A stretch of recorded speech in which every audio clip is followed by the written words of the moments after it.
నందమూరి బాలకృష్ణ నటించిన ప్రతిష్టాత్మక 100వ సినిమా గౌతమిపుత్ర శాతకర్ణి పోస్ట్ ప్రొడక్షన్ పనులు చకచకా జరిగిపోతున్నాయి. మరోపక్క ఈ నెల 12న ప్రపంచ వ్యాప్తంగా దీనిని గ్రాండ్ గా రిలీజ్ చేయడానికి ఏర్పాట్లు ముమ్మరంగా జరుగుతున్నాయి. బాలకృష్ణ కెరీర్ లోనే అత్యధిక థియేటర్లలో ఈ చిత్రాన్ని విడుదల చేయనున్నారు.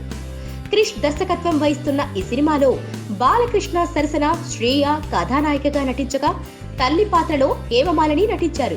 ఈ చారిత్రాత్మక చిత్రంపై భారీ అంచనాలు నెలకొన్నాయి. ఇందుకు తగ్గట్టుగా ఈ చిత్ర ప్రీ రిలీజ్ బిజినెస్ ఓ రేంజ్ లో జరిగిపోయినట్లు చెబుతున్నారు.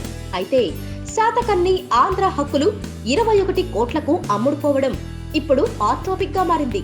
గౌతమిపుత్ర శాతకర్ణి ఆంధ్ర ప్రజలకి సెంటిమెంట్ గా కనెక్ట్ అయింది. తెలుగు జాతి ఔన్నత్యాన్ని, గొప్పతనాన్ని ప్రపంచానికి చాటి చెప్పిన గొప్ప చక్రవర్తి గౌతమిపుత్ర శాతకర్ణి జీవిత కథ ఆధారంగా తెరకెక్కిన చిత్రం ఇది. అమరావతిని రాజధానిగా చేసుకుని తన సామ్రాజ్యాన్ని విస్తరించారు శాతకర్ణి. ఇప్పుడు ఏపీ ప్రభుత్వం రాజధాని అమరావతి నిర్మాణాన్ని అత్యంత ప్రతిష్టాత్మకంగా తీసుకుంది. ఈ నేపథ్యంలో రానున్న గౌతమిపుత్ర శాతకర్ణి కోసం ఏపీ ప్రజలు ఆసక్తిగా ఎదురు చూస్తున్నారు.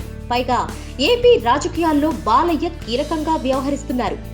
ఇవన్నీ కూడా శాతకర్ణి ఆంధ్ర హక్కులు అదిరిపోయే రేటు పలికేందుకు దోహదపడినట్లు కనిపిస్తోంది. Please subscribe. Hi, it's me Purna. Please subscribe.